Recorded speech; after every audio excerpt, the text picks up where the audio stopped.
paz do Senhor Varão, a paz do Senhor Varoa, pastor Fábio Santos aqui, glórias a Deus, para mais um estudo, da nossa revista da CPAD, Lições Bíblicas, segundo trimestre 2024, lição essa que será ministrada neste domingo, oficialmente pela data dia 28 de abril de 2024. Estamos na lição de número 4, que é muito, mas muito interessante, não diferente das outras últimas 3, que foram lições assim maravilhosamente que nós estudamos aqui, graças a Deus. Você que está nos assistindo pelos Reels que a gente põe agora no YouTube, você que está se inscrevendo no canal, preciso da sua inscrição no canal, porque o nosso canal é pequeno, é bem novo. E a gente tem muitas pessoas que assistem, porém inscritas, são muito poucas mesmo. A gente está com 33 inscritos, Varão. Olha só, Varoa. A gente precisa chegar pelo menos a 50 inscritos. Porque a partir de 50 inscritos, a gente já pode fazer ao vivo pelo celular. E a ideia é a gente fazer essa ministração das aulas ao vivo pelo celular, para que você interaja, para que você faça perguntas, para que a gente consiga bater um papo. E a gente está se organizando aqui para o próximo trimestre. Um dia da semana a gente mantém as lições dos adultos e no outro dia da semana a gente vai começar também a fazer a revista de jovens e adolescentes. Então serão 2 conteúdos para os adultos e para os jovens, que é o caminho aqui proposto pela CPAD, que sempre teve. A gente é que está se organizando para poder fazer do nosso canal um canal de estudos e ensinos bíblicos, porque a Bíblia diz que é para a gente ensinar o Evangelho, caminhar segundo aquilo que Deus tem apresentado para nós. Então, a sua inscrição no canal agora é muito importante. Eu vou estar colocando esse vídeo em cortes para chamar as pessoas. Você que conhece alguém que gosta do conteúdo, se inscreva no nosso canal. Quando a gente fizer 50 inscritos, que falta um pouquinho, estamos 33, nós vamos começar a fazer. Eu estou gravando agora, sábado, 8 horas e 6 minutos da manhã. A gente já vai estar, nesse caso, por exemplo, ao vivo, ou fazendo no horário da noite ou da tarde, enfim. Ou durante a semana a gente faz uma resenha, trata de algum assunto. Vai ser muito, mas muito bom, tá certo? Assim, e nós tivemos nas outras lições, hoje é a lição, lógico, que eu falei de número 4, que tem como título Como se conduzir na caminhada. O título da revista do segundo trimestre é A Carreira que nos está proposta, colocado à mesa. O caminho da salvação, santidade e perseverança para chegar ao céu, com os comentários do pastor Osiel Gomes, aliás, um grande comentarista, um grande pastor, homem de Deus. Vamos direto para o estudo, que diz assim, o texto áureo: andai com sabedoria para os que estão de fora, remindo o tempo. Colossenses 4, versículo 5. Andai com sabedoria para os que estão de fora, remindo o tempo. Em muitas passagens que a gente ouve de pregadores, de professores, eu já escutei muitos, até falei muito isso, que sempre quando acontece alguma coisa com a gente fala, poxa, precisamos remir o tempo. Remir vem de aproveitar, vem de deleitar, vem de organizar, enfim. Não perder tempo, não dar oportunidades para outras coisas virem a acontecer. Mas aqui está dizendo da maneira da condução do nosso comportamento diante dos que estão de fora. Porque está dizendo que a gente andai com sabedoria. A palavra andai é se manter na caminhada, é continuar andando com sabedoria para com os que estão de fora. A bem da verdade é que a nossa falta de sabedoria, muitas das vezes, ela é mais apontada com quem está dentro do que quem está do lado de fora. Mas a Bíblia, independente do que fala, da maneira que se comporta e nos observa quem está dentro, lógico que devemos ter, uma disciplina, nada contra, não é isso que eu estou dizendo, mas estou dizendo que a Bíblia diz em Colossenses 4 para que a gente ande com sabedoria para os que estão de fora, remindo o tempo. E a verdade prática, que não é versículo bíblico, porém é uma verdade, diz assim: a jornada para o céu deve ser feita com prudência e sabedoria, num contexto de oposição à nossa maneira de viver. Ou seja, a jornada, o caminho que vai nos levar para o céu, a gente precisa ter prudência, ser prudente como uma pomba, ser cuidadoso, observador dos percalços e das armadilhas que a vida cotidiana se apresenta, e termos sabedoria, como lemos aqui em cima no texto áureo, num contexto de oposição, ou seja, num ambiente onde existem opositores, pessoas que são contra a nossa fé, são contra a nossa crença, simplesmente não gostam da gente por alguma razão, espiritual ou não importa. Isso, a gente sabe que isso acontece em tudo quanto é lugar.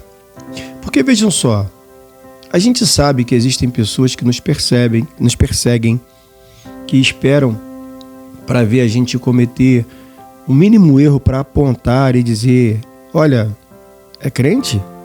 Nossa, é pastor? Essas pessoas não têm uma sabedoria cristã, elas não têm um discernimento espiritual para entender que quando erramos, primeiro, que acredito que ninguém erra de propósito. Acredito que ninguém comete erros porque quer errar. Errou, principalmente os cristãos. Quando a gente comete erro, a gente é ser humano. E como ser humano, nós erramos. Porém, aquele que comete um mínimo de erro, ou comete algum erro querendo errar, sabendo que errar, a Bíblia chama essa pessoa de iníquo. Ela comete a iniquidade. O que é iniquidade? Já expliquei aqui em alguma aula. É aquela pessoa que ela peca a primeira vez, aí se arrepende ou tem remorso, aí peca a segunda vez, ela fica transgressor daquela lei, mas aí depois ela vai a terceira, quarta, quinta e não para de pecar. E ela passa a gostar de cometer aquelas injúrias. E quando ela gosta do pecado, ela torna-se uma pessoa com iniquidade. E aí me lembro da Bíblia que diz que ao aumentar a iniquidade, ao aumentar o número de pessoas com essa prática, o amor de muitos se esfria. Mas devemos ser prudentes e ter sabedoria quando o contexto estivermos de oposição na nossa maneira de viver.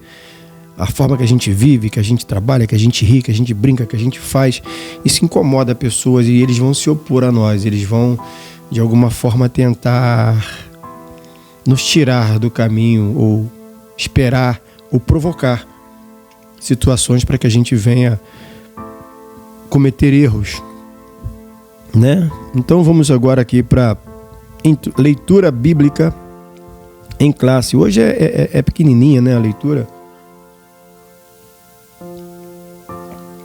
Hoje ela é miudinha. Efésios capítulo 5, versículo 15 ao 17, que diz assim: portanto, vede prudentemente como andais, não como nécios, mas como sábios, remindo o tempo, porquanto os dias são maus. Pelo que não sejais insensatos, mas entendei qual seja a vontade do Senhor. Portanto, observa prudentemente, com cuidado, da maneira em que nós estamos andando. Observe com cuidado, prudentemente, a maneira com que estamos nos conduzindo em algum lugar, em alguma situação. Não fazemos isso como nécios, como imprudentes, como loucos, como desapercebidos, mas que possamos ter essa observação como alguém sábio. Porque, irmãos, a nossa caminhada, e esse estudo está provando a cada linha que a gente está lendo aqui, que está falando de prudência e sabedoria juntos. Prudência e sabedoria juntos. Se você soma prudência junto com sabedoria, você une, você tem uma caminhada agradável à vontade do Senhor, que é o versículo 17 de Efésios 5. Pelo que não sejais insensatos, mas entendei qual seja a vontade do Senhor. Deixa eu aqui te fazer uma pergunta para você pensar. Você sabe qual é a vontade do Senhor, primeiro, para a humanidade em geral, independentemente da religião, da opção sexual, da vida social ou conjugal, não importa. Você sabe qual é a vontade do Senhor para a sua casa, filhos, esposo, esposa, parentes? Você sabe qual é a vontade do Senhor, principalmente, terceiro, para a sua vida? Para a maneira em que você está vivendo, se conduzindo em situações? Você sabe qual é a vontade do Senhor? Bom, se você respondeu que sabe, a segunda pergunta é: então por que ainda não está sendo dessa forma? E se você respondeu ou pensou que não sabe, é porque você está se conduzindo de uma maneira não agradável e precisa refazer os pensamentos. Precisa olhar para dentro de você e se organizar. Não como nécio, não como insensato, mas como sábio. Pedir a Deus sabedoria, irmão, que Ele vai te dar. É um dos bens mais preciosos que nós temos na nossa vida cristã com Jesus. Para você que está, nas outras lições eu não falei isso aqui que eu vou falar agora, mas para você que está tendo a aula numa classe, se eu estou tirando um negócio aqui, eu tiro aqui, aparece mais, então são notificações, mas vamos lá. Você que está tendo aula em alguma classe aí na sua igreja ou um grupo na sua casa, tem hinos da harpa sugeridos aqui, né? Que é o 28, o 126 e o 378. Como primeiro eu gravo e depois eu edito, coloco a música de fundo. Essa música de fundo que você está ouvindo aí, eu coloco tudo depois que eu faço. Primeiro eu gravo a fala aqui, depois eu vou botando as coisas que forem necessárias. Eu vou tentar, de repente, se eu lembrar, em nome de Jesus, que o Senhor me lembre, de colocar o instrumental de fundo desses hinos aqui, o 28, 126 e o 378 da harpa, que é o hino sugerido aqui no estudo. Vamos à nossa introdução. Deixa eu baixar aqui. Ok, introdução. Na jornada da vida cristã, o Pai Celestial estabelece o padrão de conduta para a vida eterna. Ele sinaliza como devemos agir ao longo desse caminho para o céu. Por isso, como evidência do seu amor e cuidado, preparando tudo para que trilhemos bem o caminho da verdade. O Pai nos corrige nessa jornada, em nossa jornada cristã. Por isso, nesta lição, estudaremos a respeito de como devemos nos conduzir pelo caminho que nos leva ao céu. Lembra da porta estreita e da porta larga, que foi tema do nosso, acho que segundo estudo? Exatamente isso. Agora é como se conduzir nessa porta estreita, dentro do que a gente está estudando. A palavra-chave para a gente trabalhar aqui é a conduta. Como conduzir. Conduta vem de conduzir, como se comportar, como andar, como se locomover no meio de várias esferas. Muito bom isso aqui.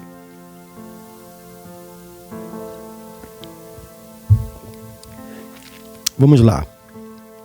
Número 1. O padrão de conduta na caminhada cristã. 1. Jesus como nosso padrão de conduta. Aqui está falando de Jesus. Antes de analisarmos o texto bíblico de Efésios 5, cabe-nos refletir a respeito de um padrão geral de conduta para fazer a vontade do Pai nesta caminhada cristã. Há um padrão que o Senhor Jesus espera de seus discípulos, eu e você. para fazer a vontade de Deus nesta vida. A palavra padrão expressa uma norma determinada por consenso ou por uma autoridade oficial, que se torna base de comparação consagrada como modelo a ser seguido.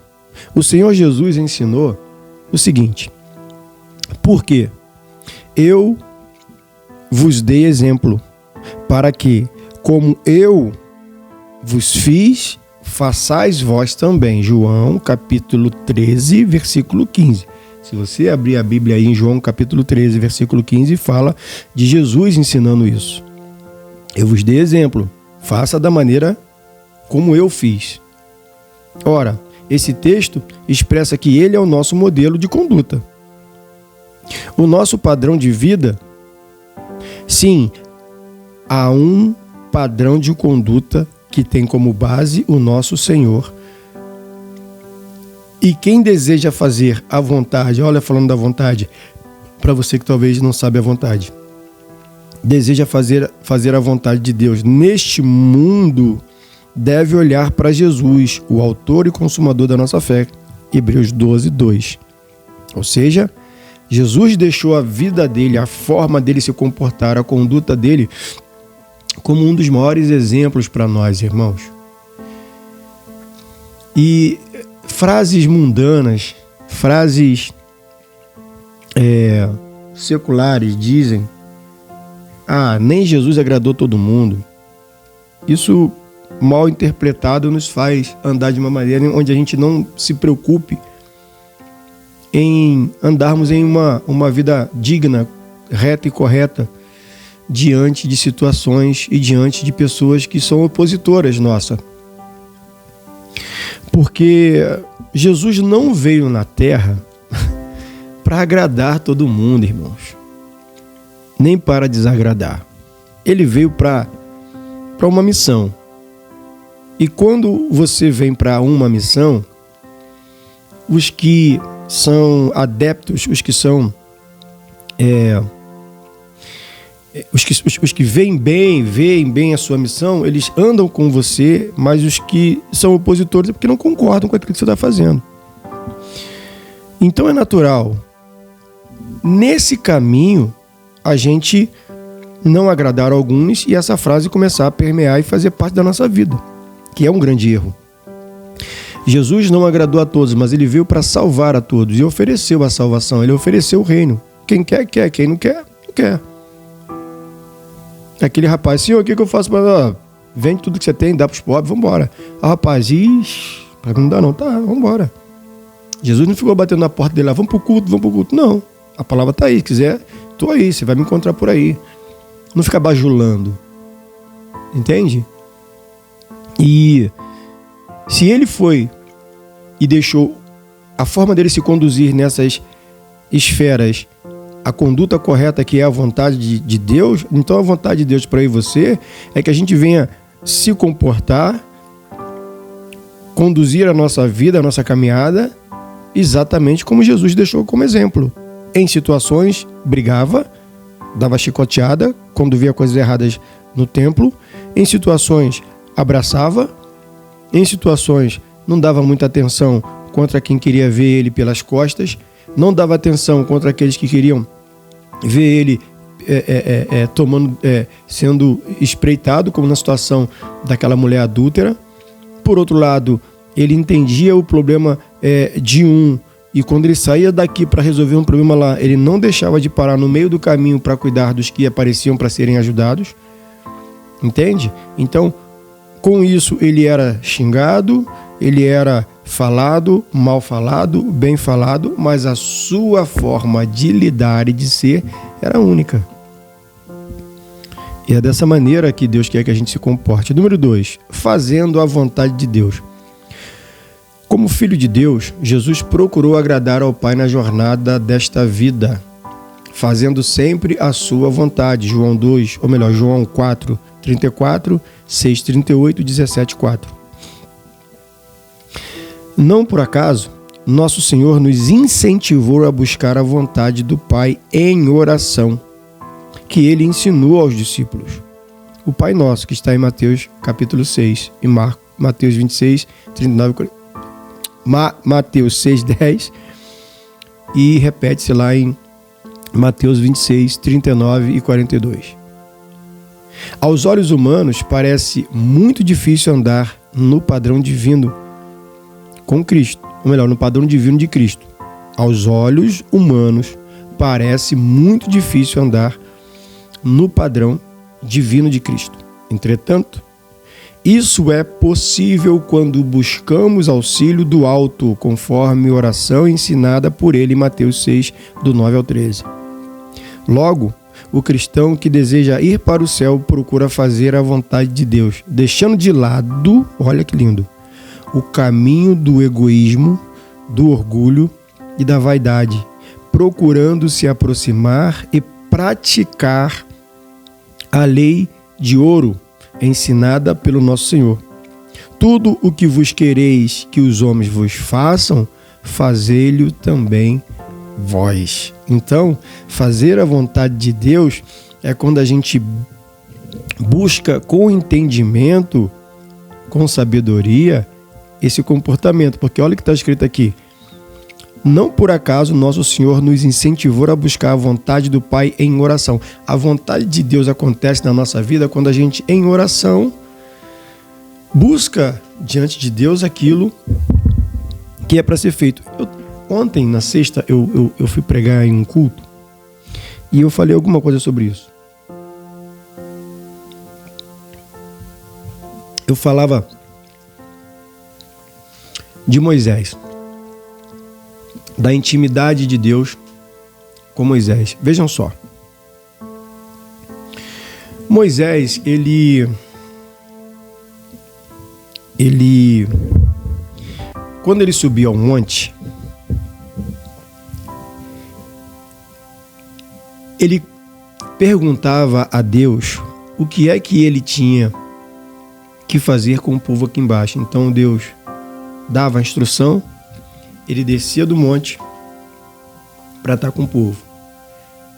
Precisava no dia seguinte ou numa outra situação, num período, ele saber porque tinha coisas a viver com o povo. Ele subia, falava com Deus, Deus falava com ele, ele descia, passava para o povo. O que isso quer dizer? Moisés foi um exemplo de pessoa comum, escolhida por Deus, de que tudo aquilo que você quer fazer a Deus no dia seguinte, se você falar com Deus de madrugada, Senhor, como é que vai ser a minha conduta no dia de hoje? Deus começa a te falar e ensinar os caminhos. A questão é que em oração a gente não busca a vontade de Deus, a gente pede coisas. E aí por isso que muitas das vezes a gente é até atendido das nossas orações, nas súplicas, no pedido de coisas, mas a nossa conduta deixa a desejar, então a gente acaba sendo mal visto pelas pessoas, pelos opositores. Porque a lei de ouro que o comentarista colocou aqui, que o escritor colocou aqui, diz que é uma lei como se fosse um ouro que Jesus deixou, que é tudo o que quereis que os homens vos façam, fazer eles também. Não, nem todo mundo agradou a Deus. Não tem problema, ou melhor, Jesus não agradou todo mundo. Não tem problema nenhum que Jesus não agradou todo mundo. Eu também não vou agradar todo mundo, mas eu vou tratar alguém um semelhante da maneira que eu gostaria de ser tratado. A maneira que eu gostaria que me conduzisse, que me tratasse, eu vou tratar as pessoas. Em Romanos 13, 8 ao 10 também fala sobre isso. 3. Uma vida cristã bem-sucedida. A respeito da vida cristã, o apóstolo Paulo disse que estamos numa competição espiritual e, por isso, devemos procurar o caminho certo para nos acharmos qualificados. 1 Coríntios 9, do 24 ao 27, fala sobre esse tema. Dessa forma, o cristão possui um padrão que o levará a uma vida espiritual bem-sucedida. Sabemos que pessoas bem-sucedidas procuram espelhar-se em outras pessoas ilustres, equilibradas e resilientes. 1 Coríntios 11, versículo 1. Ora, em Cristo Jesus, temos esse padrão de modelo. Ele foi resiliente equilibrado, ilustre até a morte. Aleluia.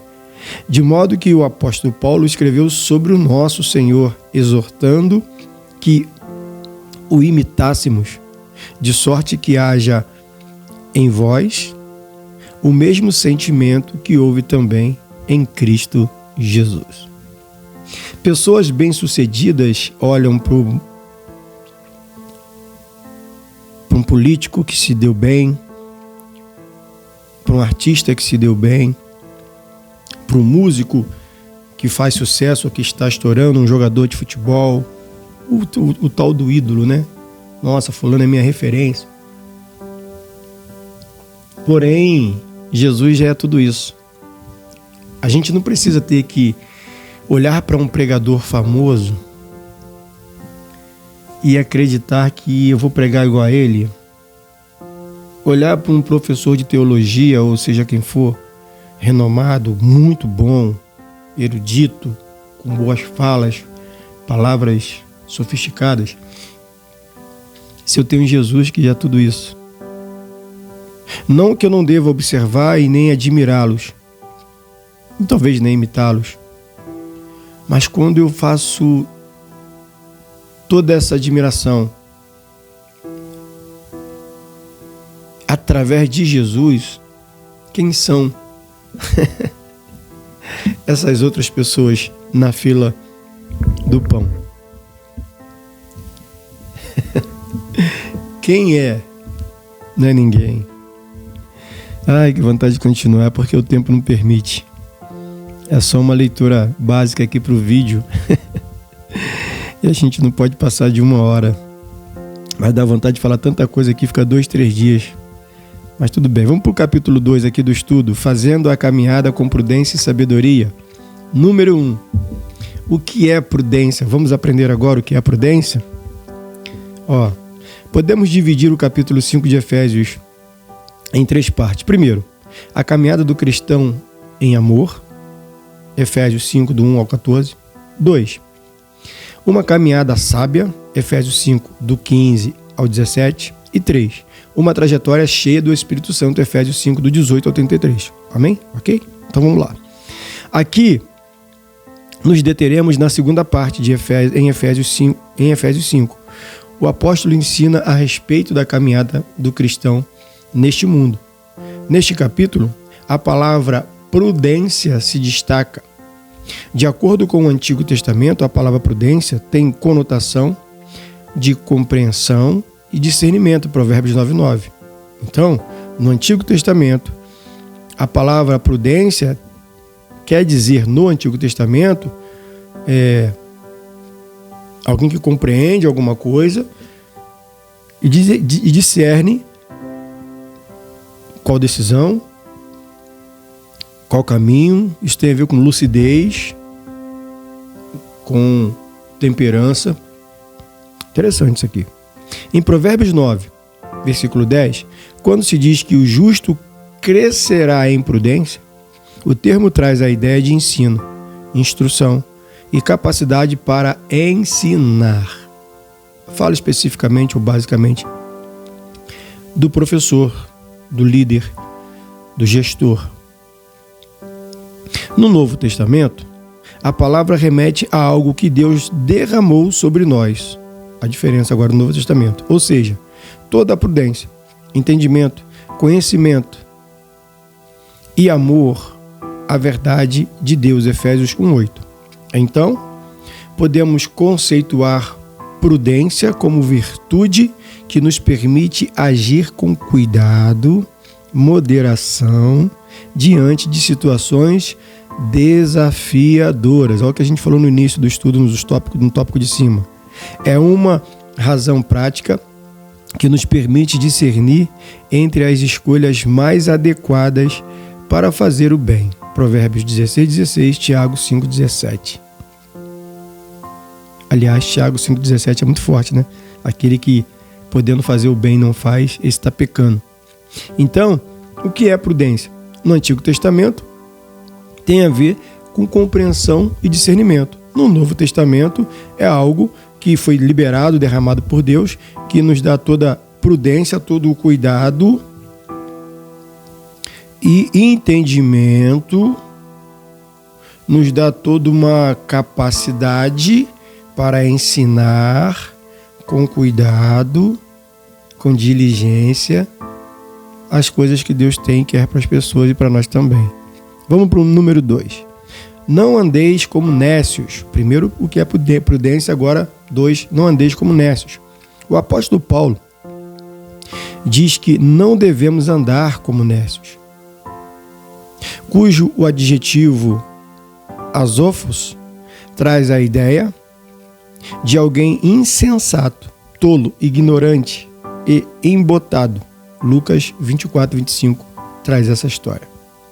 Mas como sábios, ou seja, diligente, cuidadoso e sábio, cheio do Espírito Santo para fazer a vontade de Deus. Ser nécio reflete uma vida de ignorância espiritual, ausência de sabedoria e desprovida de luz divina. Meu Deus do céu! Significa estar imerso, mergulhado numa jornada de pecado. Efésios 2, do 2 ao 3 fala sobre isso. Por isso, o apelo do apóstolo Paulo para o crente é: vede prudentemente como andais. Em outras palavras, ser prudente. O apóstolo Paulo deixa claro que os que vivem na carnalidade jamais agradarão a Deus. Romanos 8:8, que diz: os que estão na carne não podem agradar a Deus. E andar como nécio, o que é o nécio? É chamado de ignorante espiritual, ausência de sabedoria, desprovido de luz divina. Uma pessoa nécia, ela é louca, insensata e ignorante, e ela é desprovida de luz divina. Essa aqui me chamou muita atenção. Ela não tem algo de Deus dentro dela. Meu Deus. Para pensar um pouco. Para pensar um pouco na sua vida, que eu estou aqui agora também pensando na minha. Você consegue se lembrar de quando a gente era desprovido da luz divina? Não existia nada de Deus em nós. Não existia nada de Deus dentro de nós. A gente andava em escuridão após escuridão, pecado após pecado, e eu estou falando de burrice mesmo, idiotice. Quantos foram os erros que a gente cometeu, que a gente para pensar hoje e fala: meu Deus, como eu tive coragem de fazer isso. Estraguei a minha vida. Joguei a minha carreira fora. Meu pai, que besteira que eu fui fazer. É sério isso, né? Uma pessoa nécia é desprovida da luz divina. E como sofre uma pessoa desprovida da luz divina? Vamos para o 3. Andeis como sábios. O adjetivo que Paulo usa para qualificar quem caminha para o céu é sábio. Do grego sofós. Uma pessoa hábil, perita. Esse adjetivo descreve a essência, a vida, descreve em essência a vida do cristão, dirigida pelo Espírito Santo.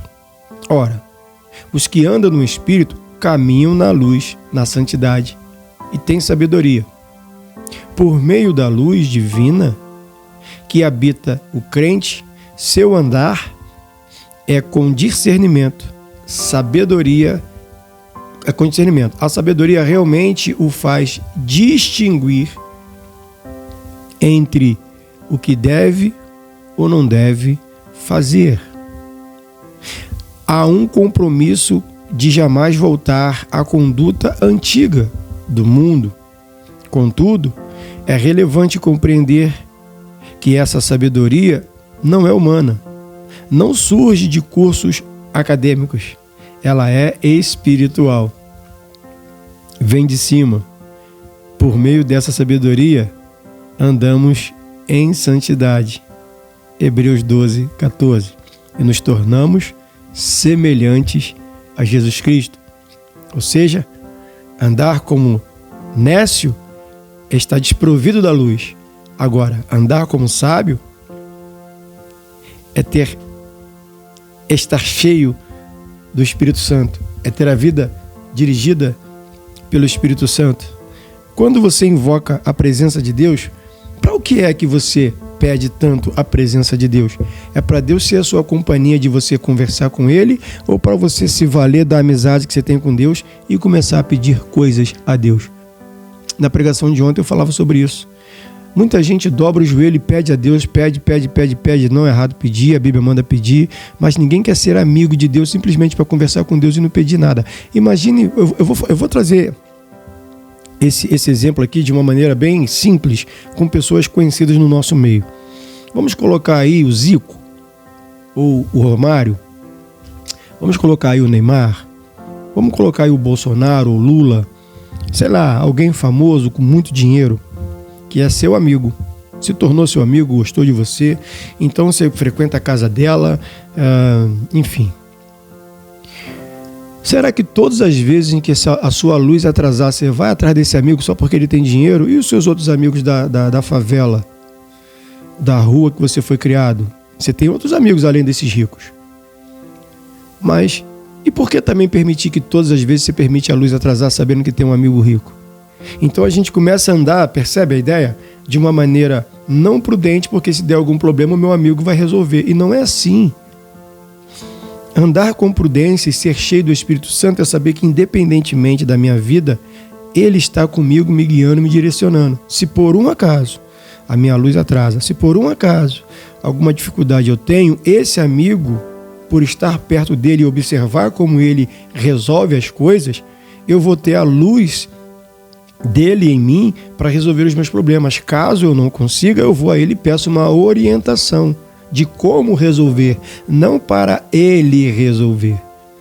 Se a gente entender Deus dessa maneira, a nossa vida cristã vira uma maravilha. Se eu estou em uma dificuldade, eu recorro a Deus para me auxiliar, me ajudar como resolver, me dizer como fazer nessa situação. Não é tipo, Deus, faz para mim porque eu não aguento, não sei fazer. Não é só assim. Aí fica fácil ser amigo de Deus. Se Ele preparou toda uma conduta para eu e você caminhar, por que é que a gente tem que jogar tudo na conta dele para ele resolver os problemas que eu crio? Eu crio o problema e é Deus quem tem que resolver o problema? Aí não, varão. Aí por isso que as coisas não funcionam na nossa história. A gente cria o problema sabendo que alguém está ali para resolver e que só porque ele é Deus, ele é obrigado a resolver. Primeiro que ele não é obrigado a resolver uma coisa que infantilmente eu criei. E segundo, às vezes ele permite eu criar para que eu busque a ele a sabedoria dele, entenda dele, aprenda com ele como resolver. É isso que é o legal na amizade com Deus. Você está diante de uma situação. Moisés estava nessa situação. Senhor, o mar está aqui, o exército está vindo ali, o que eu faço? Ou seja, me ensina, me diga o que eu devo fazer, não tipo, faça para mim. Me diga o que é que eu tenho que fazer. Tá vendo a vara que está na sua mão? Toca no mar, que o mar toca no mar. O que vai acontecer? Rapaz, só obedece. Tá vendo essa situação aqui? Faça assim. Tá vendo essa hora aqui? Fique calado. Não responda. Tá vendo aqui? Fica quietinho, apenas fica quietinho, que você vai ver, né? Nessa batalha não tereis que pelejar. E dessa maneira Deus vai cuidando das coisas para nós e em nós. Muito bom esse estudo, meu Deus. Vamos pro 3? Vencendo os dias maus. 1. Remindo o tempo.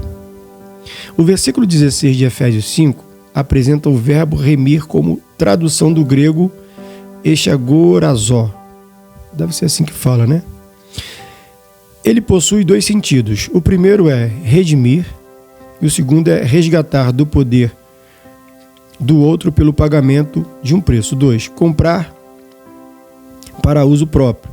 Então, podemos dizer que remir é uma expressão usada para se referir à sabedoria de compradores que esperavam o momento certo para comprar de acordo com o melhor preço oferecido pelo mercado, com a expressão remindo o tempo. O apóstolo Paulo se refere ao cristão que se conduz de maneira proveitosa e sábia no contexto deste mundo, Efésios 5,16 e Colossenses 4,5.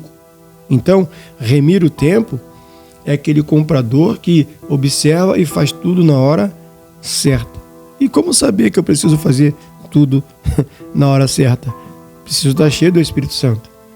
Preciso estar cheio de Deus para que Ele me diga de que maneira, como me conduzir diante de uma situação, como fazer diante desse mar aberto na minha frente.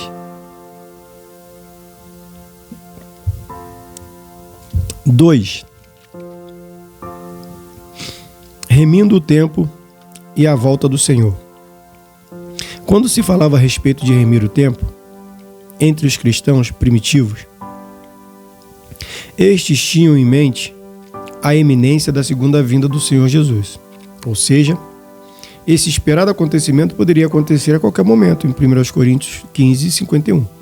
Por isso, os cristãos eram incentivados a procurar sabiamente aproveitar todas as oportunidades, em especial no sentido de se prepararem espiritualmente para aquele dia.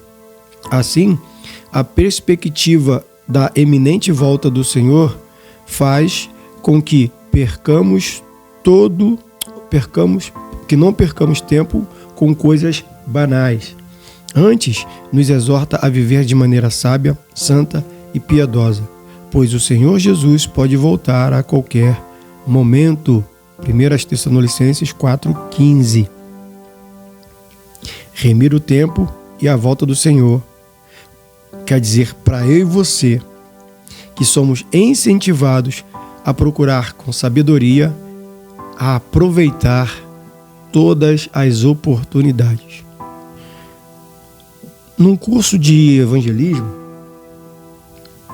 eu aprendi que precisamos remir o tempo, aproveitar toda a oportunidade de evangelizar alguém. Se as irmãs vão fazer uma festa das irmãs na igreja, tem que ser evangelístico. A Assembleia de Deus ensina isso. Se a gente for fazer um culto no lar, tem que ser evangelístico. Se a gente for fazer um culto ao ar livre, precisa e deve ser evangelístico. Ou seja, se a gente para no banco, numa fila, e cutuca uma conversa com alguém na fila de um banco, do ônibus, no metrô, no trem, sentado no avião, não importa, a gente precisa remir o tempo e aproveitar a oportunidade de ter alguém do nosso lado e falar, de testemunhar de Jesus para elas. Ok, está certo? Certíssimo. Exatamente é isso que está dizendo aqui. Agora, o grande detalhe aqui é que naquele tempo eles achavam que Jesus ia voltar amanhã. E passaram toda uma vida se preparando, achando que vai ser amanhã de manhã. E não foi. E o que mudou para nós? O que mudou é que a gente olha para trás, alguns de nós, e vê que no tempo deles, demorou vir, então não vai vir. Até vai vir, mas não é assim que vai vir. Então a gente começa a ser relapso com as coisas de Deus. Faz a hora que dá. Faz a hora que eu tô afim. Quando der, depois eu vou lá e prego, depois eu vou lá e faço, depois, amanhã eu volto, porque hoje não tinha ninguém em casa. E a gente não aproveita essas oportunidades. Forte, né? Ele pode voltar a qualquer momento, viu? 1 Tessalonicenses 4,15. Vamos pro 3. Estamos no... tá. Pro 3. Os dias são maus. Outra expressão que chama atenção é os dias são maus, Efésios 5,16. Ela revela que estamos inseridos numa sociedade dominada pelo pecado. Sério, hein? Que pode tomar o nosso tempo e nos levar à prática do mal. De fato, não podemos nos conformar com essa possibilidade. Não podemos ser insensatos a tal ponto, mas entender qual seja a vontade de Deus. Efésios 5,17. Desse modo, a vontade de Deus tem a ver com, como cristão, aproveitarmos o tempo para fortalecer nossa vida espiritual, praticar o bem com os outros, ler a Bíblia, orar, se consagrar e congregar. Os dias são maus. Os dias são tenebrosos. As pessoas estão ficando cada dia que passa mais ruins, com a índole perversa. As pessoas, a cada dia que passa, estão ficando mais vis. Os dias são maus. E o que nós aprendemos nesse estudo? Que o crente deve fortalecer a sua vida espiritual para lidar com essas adversidades que são muitas, são várias. Muitas, e não param de acontecer. Desse modo, o que a gente entende é que a maneira que nós temos para remir e aproveitar cada oportunidade é, olha o que está escrito aqui, como cristãos, né? Fortalecer a nossa vida espiritual, jejuando, focado em Deus, aprendendo de Deus, conversando com Deus, estando com Deus, vivendo Deus 24 horas do dia. Aliás, lembrei, o meu primeiro pastor que me assiste aqui, pastor, hoje é Bispo Mafó, Zé Paulo Mafó, grande homem de Deus. Um beijo, eu aprendi muito com ele, a gente se fala de vez em quando aí, um amigo. Uma vez ele me disse, Fabinho, quer ficar longe do pecado? Eu disse, quero. O que eu tenho que fazer? Fique 24 horas na presença de Deus. Fique 24 horas fazendo as coisas de Deus. Fique 24 horas agradando a Deus, porque você não vai ter tempo de cometer o pecado. Se eu e você ficarmos 24 horas fazendo o que é para fazer na vontade de Deus, a gente não vai ter tempo de pecar. Interessante isso, né? Pastor Zé Paulo ensinava muito isso pra gente. Fazer a vontade de Deus como cristão, aproveitar o tempo, fortalecer a nossa vida espiritual. Praticar o bem para com os outros. Ser bondoso. Eu trabalho de motoboy e gente, a gente aprende muito com motoboys imprudentes. Na maioria são os meninos mais jovens que aceleram a moto, o cano barulhento, dão um grau na moto, né, que o pessoal fala que é empinar a moto de uma roda, aceleram às vezes desnecessário, fazem barulho para chamar atenção. E os motoboys mais coroas, né, como eu e alguns outros amigos, a gente anda mais prudente, acelera quando tem que acelerar, né, não é toda hora que, né, chama a mão. A gente passa numa faixa de pedestre, a gente vê que a pessoa quer atravessar, a gente para a pessoa atravessar.